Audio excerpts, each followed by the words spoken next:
नमस्कार, good luck tips में आप सभी का स्वागत है। आपके साथ मैं हूं मीघा कौशिक और हमारे साथ स्टूडियो में मौजूद हैं जाने माने ज्योतिषाचार्य पंडित मुकेश शास्त्री जी। पंडित जी बहुत बहुत स्वागत है। जय श्री कृष्ण, जय माता की। Very good morning to all. तो दर्शकों, आज पंडित जी से जानेंगे कि आपकी कौन सी ऐसी गलत आदतें हैं पैरों से जुड़ी हुई जो आपका दुर्भाग्य ला सकती है, आपके लिए परेशानियां पैदा कर सकती है। लेकिन सबसे पहले शुरुआत करते हैं आज के शुभ संयोग के साथ। गुड लक टिप कार्यक्रम के सभी दर्शकों के ऊपर भगवान श्री हरि का, माँ लक्ष्मी का, माँ बगलामुखी का आशीर्वाद और कपादृष्टि हमेशा बनी रहे। आप सभी का कल्याण हो। आज आपके पसंदीदा शो गुड लक टिप्स में हम बात करेंगे आपके पाँव से जुड़ी, आपके पैरों से जुड़ी कुछ गलत आदतों के बारे में, जिनसे आता है आपकी लाइफ में, आपके कैरियर में, आपके व्यापार में दुर्भाग्य, बैड लक। तो जल्दी से कागज कलम लेकर बैठ जाइए, लिखते जाइए, समझते जाइए उन आदतों के बारे में जिनसे आप खुद अपने बैड लक को आमंत्रित करते हैं। इस तरह की महत्वपूर्ण जानकारियां सिर्फ और सिर्फ आपके पसंदीदा news channel first India news Rajasthan के आपके पसंदीदा शो गुड लक टिप्स में ही दी जाती है। कार्यक्रम पूरा देखिएगा। शुरुआत करते हैं आज के शुभ संयोग के साथ। दोस्तों, आज बुधवार का दिन है, दिनांक 20 जनवरी 2021। पोष मास के शुक्ल पक्ष की आज सप्तमी तिथि है। आज भगवान गणेश जी के बाल रूप का पूजन करना, भगवान गणेश जी के बाल रूप का, जैसे लड्डू गोपाल होते हैं वैसे ही गणेश जी का भी बाल रूप होता है। तो बाल रूप का पूजन करना, व्रत करना, उपाय करना आप सभी दर्शकों के लिए श्रेष्ठ रहेगा। बाल गणपति भगवान शिव, माँ पार्वती की गोद में बैठे हुए होते हैं और भगवान शिव की जटा से निकली हुई गंगा के जल से खेलते हुए नजर आते हैं। ऐसा बाल गणपति का स्वरूप दिखता है। तो आज बुधवार के दिन भगवान बाल गणपति के कच्चे दूध से, गन्ने के रस से अभिषेक कीजिएगा। विधिवत पंचोपचार बाल गणपति का आज पूजन कीजिएगा। चांदी के दीपक में गौरत का दीपक जलाइएगा। सुगंधित धूप अर्पण कीजिएगा। पालक का पत्ता अर्पण कीजिएगा। 5 दुर्वा अर्थात हरी घास, ऐसी घास 3 पत्ती की, एक सीधी 2 साइड की ब्रांचेस, 5 दुर्वा गणपति को, बाल गणपति को अर्पण कीजिएगा। भगवान बाल गणेश को 21 मोदकों का यानी लड्डुओं का भोग लगाइएगा। शमीपत अर्पण कीजिएगा। एक विशेष मंत्र मैं आपको बताऊंगा, उसका 1 माला जाप करना है। जाप के पश्चात भगवान गणेश जी की आरती करनी है, पुष्पांजलि करनी है, क्षमा प्रार्थना करनी है।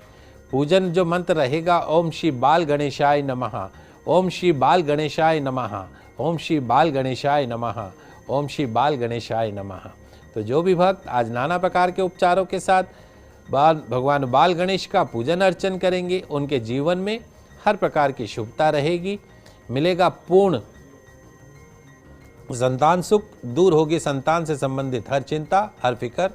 बाल गणपति की पूजा से मंद बुद्धि बच्चे भी बन सकते हैं बुद्धिमान।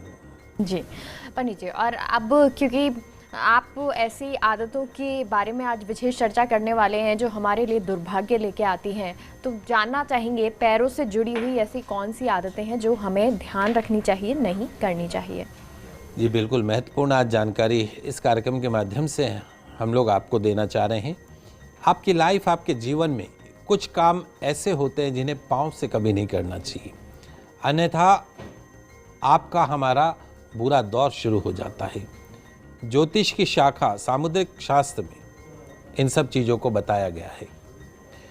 क्या आप जानते हैं कि आपके पैरों की साफ सफाई आपकी लाइफ पर, आपके कैरियर पर, आपकी नींद पर, आपके स्वास्थ्य पर अच्छा बुरा प्रभाव डालती है।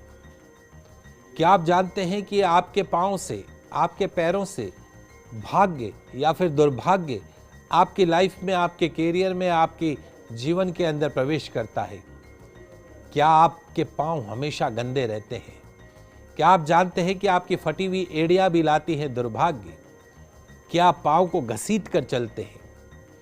जी हाँ दोस्तों, आज आपके पसंदीदा शो गुड लक टिप्स में मैं आपको बताने जा रहा हूँ आपके पाँव से, आपके पैरों से जुड़ी संबंधित कुछ ऐसी जरूरी बातें जो आपके हमारे जीवन पर सकारात्मक और नकारात्मक दोनों प्रकार के प्रभाव डालती हैं।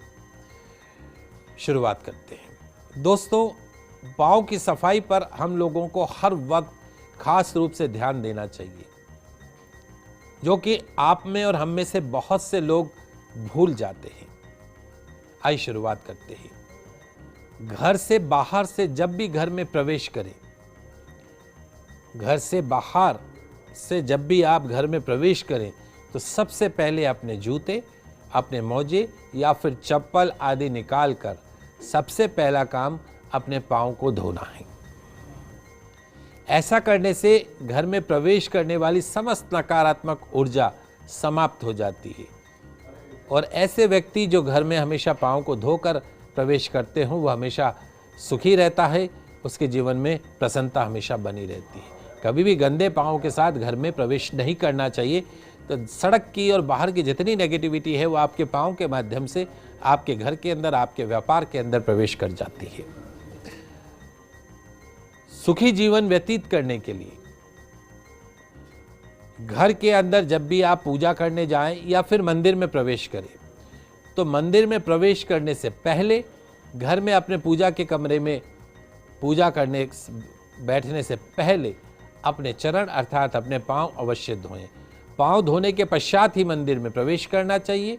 पांव धोने के पश्चात ही अपने घर के मंदिर के अंदर में भी आपको पूजा स्थान पे बैठना चाहिए, तभी जाके वो आपकी पूजा संपूर्ण हो जाती है। यदि आप मेडिटेशन करते हैं, योग करते हैं, तो योग शुरू करने से पहले, मेडिटेशन करने से पहले अपने पाँव अवश्य धोइए। ऐसा करने से आप जब योग करते हैं तो तन और मन की कंसंट्रेशन जो है, एकाग्रता है, उसमें आसानी होती है, नहीं तो मन भटकता है। एक बार हमारे कहने से पाँव धो के उसके पश्चात योग करना शुरू कीजिए, निश्चित तौर पर आपको लगेगा आप बहुत ज़्यादा कंसंट्रेट कर पा रहे हैं। अगर रात में आप अच्छी नींद लेना चाहते हैं, गहरी नींद लेना चाहते हैं, आप चाहते हैं कि साउंड स्लीप आए विदाउट एनी मेडिसिन, तो सोने से पहले अपने पाँव अवश्य धो लीजिए। और अगर नमक डाल के धोएं तो आपको ऐसी साउंड स्लीप आएगी, किसी मेडिसिन की जरूरत नहीं पड़ेगी। हमारे वो दर्शक जिन्हें नींद में अक्सर डरावने सपने आते हैं, बुरे सपने आते हैं, तो ऐसे हमारे दर्शकों को सोने से पहले पाँव को अच्छी तरीके से धोइए और फिर कपड़े से उसको पोंछिए। तत्पश्चात में आप निद्रा के लिए जाइए। आपको ये डरावने सपनों का सामना नहीं करना पड़ेगा। खाना खाने से पहले एक रूटीन आदत होती है कि हम लोग, अब कोरोना काल ने तो सिखाई दिया है कि हाथ को धोना चाहिए, लेकिन जब भी आप खाना खाने बैठे तो हाथ तो धोना ही है, उसके साथ में पाँव भी अपने धोने चाहिए। वैज्ञानिक तौर पे भी अगर विधि के अनुसार भी कहें तो जिनके पाँव के तलवे जितने साफ होते हैं उनकी पाचन शक्ति उतनी ही सुदृढ़ होती है। तो यदि आप चाहते हैं कि आपने जो भी खाया है वो पच जाए तो खाना खाने से पहले हाथ के साथ साथ पाँव भी धोना शुरू कर दीजिए। आप देखेंगे कि आपकी पाचन शक्ति बहुत अच्छी हो गई है। एक कई बार बहुत से लोगों की आदत होती है कि पाँव धोते समय एक पाँव के ऊपर दूसरा पाँव रख के हम रगड़ने लग जाते हैं। पहले इस पाँव को रगड़ा, फिर उसको दूसरे को रख के ऐसा रगड़ा। क्या आप जानते हैं कि अगर आपकी आदत है कि पाँव धोते समय एक पाँव के ऊपर दूसरा पाँव रख के आप रगड़ते हैं, तलवे साफ करते हैं, फाइनेंशियल क्राइसिस होनी शुरू हो जाती है, धन हानि के योग बनने लग जाते हैं। तो कभी भी भूल कर भी पाँव के ऊपर पाँव रखकर रगड़ना नहीं चाहिए, धोना नहीं चाहिए। दोनों पाँव को अलग अलग धोइए, एक के ऊपर एक रख के रगड़े नहीं तो फाइनेंशियल क्राइसिस का सामना करना पड़ता है। तो पंडित जी कुछ ऐसी चीज़ों के बारे में आपको बता रहे हैं जिसका आपको ध्यान रखना है। पैरों से संबंधित कुछ गलत आदतें जो आपके भाग्य को खराब कर सकती हैं। और चलिए अब आगे बढ़ते हैं और भी कुछ चीज़ें जान लेते हैं। तो आज बहुत महत्वपूर्ण जानकारी मैं आपको दे रहा हूँ। छोटी छोटी बातें लेकिन बहुत ही इफेक्टिव हैं। नहाते समय, स्नान करते समय अपने पाँव के ऊपर अच्छे से ध्यान देना चाहिए। अच्छी तरीके से यदि आप पाँव को धोते हैं, तलवों को साफ करते हैं, अपनी एड़ियों को साफ करते हैं, तो आप खुद ये पाएंगे कि आपका चिड़चिड़ापन जो है वो खत्म होता जा रहा है। आपकी मेंटल पीस में वृद्धि होती हुई दिखाई देगी। और जो क्रोध करते हो, आप देखिए यदि आपका बच्चा क्रोध करता है, गुस्सा करता है, तो आप उसको स्नान करते समय बोलिए कि पाँव अच्छे से रगड़ के स्नान करे, पाँव अच्छे से साफ करे। आप देखेंगे कि उसकी जो एग्रेसिवनेस है वो खत्म होने लग गई है, जो चिड़चिड़ापन है वो खत्म होने लग गया। यानी पाँव से स्वभाव के ऊपर सीधा प्रभाव पड़ता है। तो पाँव का साफ सुथरा रहना बहुत ज़रूरी है आपकी लाइफ में मेंटल पीस के लिए भी। बहुत से हमारे दर्शकों की आदत होती है, कन्याओं की आदत होती है, बच्चों की भी आदत होती है, हम शुरू से टोकते नहीं है, पाँव को घसीट कर चलते हैं। दुष्प्रभाव क्या है?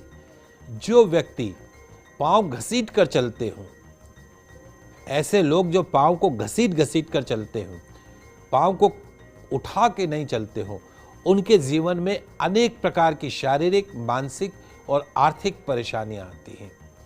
अगर कन्याएं, लड़कियां ऐसी चलती हैं तो उनका वैवाहिक जीवन कभी भी सुखमय नहीं रहता है। तो हमेशा कदम को उठा के चलिए, जमा के चलिए, घसीट के मत चलिए, नहीं तो दोस्तों आपकी जिंदगी भी घसीटती हुई चली जाती है।